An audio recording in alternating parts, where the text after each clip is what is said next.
योएल नबी का सहीफा अंबिया में से बड़ा मुनफरद सहीफा है।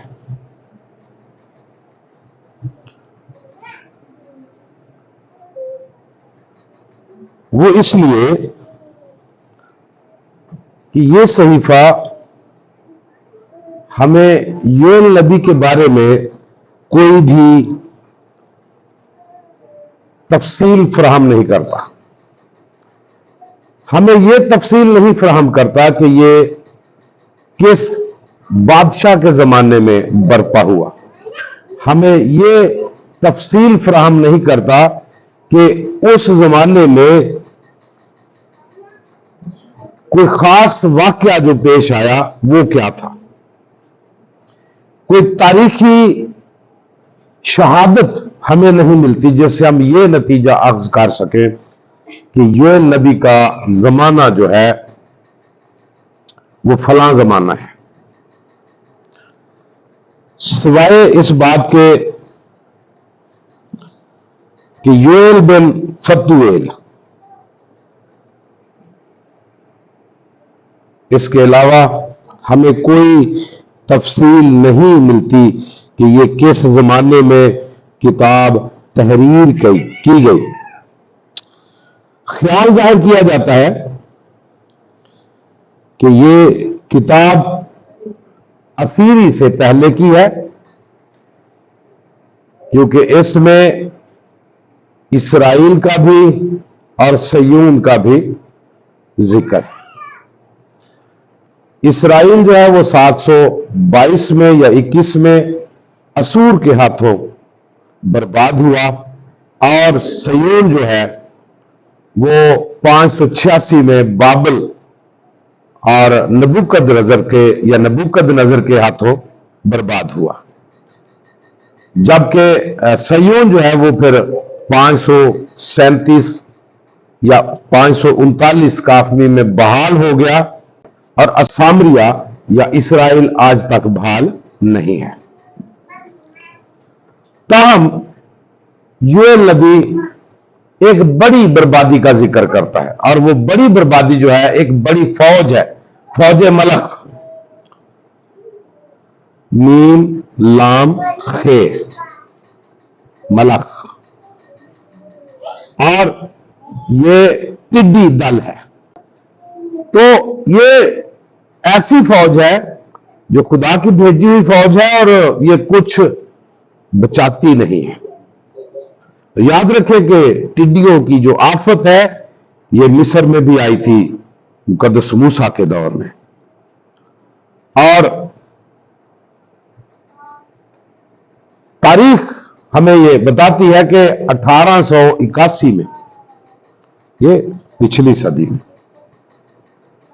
एक ऐसी बड़ा टिड्डी दल नोट किया गया जिसकी लंबाई जो थी वो 5900 मुरब्बा किलोमीटर थी, यानी 5900 मुरब्बा किलोमीटर में वो टिड्डी दल फैली हुई थी। तो इतने बड़े एरिया में जब टिड्डी दल आती है तो फिर कुछ छोड़ती नहीं है, बचाती नहीं है। और कुछ लोगों ने उनके अंडे जमा किए ताकि उनको खत्म किया जाए, तो 13 लाख टन अंडे उनके जो थे वो डिस्ट्रॉय किए गए, जाया किए गए, ताकि इनकी ये बढ़े ना, क्योंकि ये बड़ी तेजी से अपनी नस्ल को बढ़ा लेती हैं। तो योएल नबी के जमाने में जब ये टिड्डी दल का हमला हुआ तो खुदा ने रोजे की तहरीक दी, अपने नबी की वसातत से दुआ की तहरीक दी कि यहां पर योएल नबी की किताब में कोई ऐसी बात नहीं लिखी जिससे हम ये अंदाजा कर सके कि इन लोगों ने गुनाह क्या किया था। लेकिन तौबा की बुलाहट है, वापस आने के लिए तहरीक है, एक उम्मीद है, एक बुलाहट दी गई है कि अभी भी उम्मीद है अगर तुम पूरे दिल के साथ रोजा रखो, दुआ मांगो, गिरिया जारी करो। और उसमें शामिल कौन कौन हो, मेरा शमूलियत करने वाले कौन कौन है? दूल्हा दुल्हन भी, शीरखार, शीरखार कहते हैं जो दूध पीते बच्चे, दूल्हा भी और दुल्हन भी, बूढ़ा भी और जवान भी, बच्चा भी, हर एक फर्द, हर एक शख्स। और करना क्या है? एक दिन मुकद्दस करो, एक दिन और मुकद्दस महफिल फराहम करो और लोगों को जमा करो, जमात को मुकद्दस करो। यहां पर जब रोजे की तहरीक दी जाती है तो हम अपनी मर्जी से शामिल होना चाहे तो आते हैं। मुकद्दस महफिल फराहम करो और लोगों को मुकद्दस करो। ये बड़ी काबिल गौर बात है। बनी इसराइल में शरीयत जब दी गई तो पाकीज़गी के लिए, तहारत के लिए मुख्तलिफ तरीके बताए गए। जो जमात है उसको इबादत के लिए तैयार करना ताकि वो खुदा के हजूर में आ सके, बदनी तौर पर भी और रूहानी तौर पर भी। लाजमी था कि तहारत के सारे अमल को पूरा किया जाए। और आज हम देखते हैं कि जब हम खुदा के हजूर में आते हैं तो बहुत सारे लोग कहते हैं दिल साफ होना चाहिए, बदनी तौर पर बहुत दफा साफ नहीं होते। और ये बड़ी बुरी बात है, खतरनाक बात भी है। बनी इसराइल जब रस्में अदा करते थे तो उसमें वजू भी एक तरीका था। हम कभी वजू नहीं करते। हाथ पांव धोना, मुंह धोना, पांव धोना, हाथ धोना, ये लाजमी था। यहां तक कि वो अपने घर में दाखिल होते वक्त भी पांव जरूर धोया करते थे, क्योंकि वो समझते थे कि हमारा घर एक पाकीज़ा जगह है। तो हम घरों में दाखिल होते हुए भी ऐसा नहीं करते, बहुत मुख्तलिफ तरह से हम रहते हैं। ये ठीक बात नहीं है। हमें चाहिए कि हम घर में हो या बाहर हो, पाकीज़गी का जरूर ख्याल करें। रोजे के लिए जब मुकद्दस महफिल फराहम की जाती है तो इसका मतलब है कि सारे लोग एक जगह पर जमा हो और जमा होकर जमात की सूरत में खुदा के हुजूर में दुआ करें, गिरियाजारी करें। क्योंकि यहां पर वाज़ेह हुक्म है कि मुकद्दस महफिल फराहम की जाए, लोगों को एक जगह पर जमा किया जाए। जब लोगों को जमा करने का मतलब है तो हम जमात की सूरत में खुदा के हुजूर में आए और बैठकर, और रोजा रखने का मकसद जो है वो एक हो। हम जब दुआ मांगते हैं तो आमीन क्यों करते हैं? आमीन क्यों कहते हैं? जो कुछ दुआ में मांगा गया है वो हमें मिले, ऐसा ही हो। जो रहबर है उसने जो कुछ मांगा है वो पूरा हो। तो मुकद्दस महफिल फराहम करके एक जगह जमा होकर मुतफिका तौर पर दुआ मांगने से, रोजा रखने से मुराद यह है कि सारी जमात का मुद्दा और मकसद एक ही हो और उसी एक मकसद के लिए दुआ की जाए, रोजा भी रखा जाए, यहां तक कि काहिन भी उसमें शामिल हो, खुदा के खादिम भी उसमें शामिल हो, सारे लोग शामिल हो और शामिल होकर दुआ करें। शायद खुदा को रहम आ जाए, वो कुछ ना कुछ बाकी छोड़ दे, जिससे तुम खुदा के घर में हदिये लाओ, खुदा के घर में हदिये लाओ। खुदा के घर में हदिया मुख्तलिफ तरह से लाया जाता था। तेल, मैं, अनाज, ये सारा कुछ जो कुछ जमीन की पैदावार थी, भेड़ों बकरियों समेत सब कुछ खुदा के हुजूर में लाया जाता था ताकि खुदा के घर में फरावानी हो।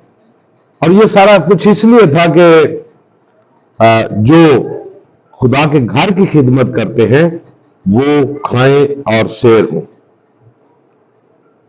खुदा ने 11 कबीलों को तो वो दी थी ना मिरास, 12वां कबीला सिर्फ घर खुदा के घर का था। मगर मैं तुम्हारी मिरास हूं, जो कुछ खुदा के घर में आएगा तुमने खाना है। ताहम आज की शाम इस लेंट सीजन में मेरे लिए और आपके लिए इस बयान से, इस मतन से, खुदा के इस कलाम से 3 बातें वाज़ेह होती हैं कि हम जब भी रोजा रखें पूरे दिल के साथ रखें। हम खुदा के हुजूर में जरूर जमाती सूरत में भी जमा हों, और अगर हम एक मकसद के लिए रोजा रखते हैं तो खुदा उसकी भी सुनेगा। जैसे आजकल हम अपने मुल्क के लिए, हम अपने खानदान के लिए या अपनी कलीसिया के लिए रोजा रख सकते हैं, हम डायसिस की बहाली के लिए रोजा रख सकते हैं, हम डे केयर चर्च की बहाली के लिए, हम मुल्क की बहाली के लिए रोजा रख सकते हैं, हम अपने खानदान की बहाली के लिए रोजा रख सकते हैं। तो अपने खानदान की बहाली के लिए रोजा रखने से मुराद है पूरा खानदान एक दिल होकर, एक नहीं, ये नहीं कि एक बंदा तो खानदान की बहाली के लिए रोजा रखे, अम्मा तो रोजा रख दी रहे तो अब्बा गिरजे न बड़े, अम्मा अब्बा रोजा रख लें तो बच्चे घर ही ना बड़े। एक दिल होकर, एक जुबान होकर, पूरे दिल के साथ खुदा के हजूर में झुकेंगे तो जवाब जरूर देता है। और जब हम मुख्तलिफ सोचे और मुख्तलिफ ख्यालात रखते हैं तो खुदा जानता है कि इन्हों की आपस की सलाह कोई नहीं, मैं इन्हों की मननी। 133 हजूर, क्या ही अच्छी और खूबसूरत बात है कि भाई बाहम मिलकर रहे, एक सलाह, एक मकसद, और पूरे दिल के साथ जब हम खुदा के सामने झुकते हैं तो खुदा जरूर हमें जवाब देता है, चाहे हम जमाती तौर पर हो, खानदानी तौर पर हो, कौमी तौर पर हो, खुदा जरूर हमें जवाब देता है। तो आज हम ये सोचें, तीसरी और आखिरी बात, कि कोई भी इससे मुस्तस्ना नहीं है। नवी नवी शादी हुई है या वगैरह वगैरह, ये सारी बातें जो इंसानी तौर पर है, जब हम खुदा के हुजूर में हैं, खुदा के हुजूर में जाने का कसद करते हैं, तो फिर दुनियावी या जिस्मानी ख्वाहिशात का कला कमा भी लाजमी है। ऐसा नहीं हम रोजा रख कर बैठे घर में तो दूसरे को साथ कहें जा यार मेरा रोजा फलाना काम कर रहा, फलाना काम कर रहा, फलाना काम कर रहा, भज के उधर हो जा, भज के उधर हो जा। हम उस मकसद से हट गए। हमारा एक ही मकसद है, एक ही प्लान है, खुदा से बात करनी है, खुदा से बातचीत करनी है, खुदा की आवाज को सुनना है और अपनी आवाज खुदा तक पहुंचानी है। लेकिन दुआ में बैठकर भी अगर हम दुनियावी बातों को सोच सोच कर हमारा दिमाग उधर ही मगन है, खुदा के साथ तो हमारी रफाकत ही नहीं हो रही। इसलिए कहता है मुकद्दस करो और मुकद्दस महफिल भी फराहम करो और सारे लोग इसमें शामिल हो, दूल्हा भी, दुल्हन भी, बच्चे भी, शीरखार भी, जवान भी, बूढ़े भी। जमाती तौर पर आप जब मेरे साथ बात करोगे तो खुदा सारा कुछ बहाल कर देगा, सारा कुछ बहाल कर देगा।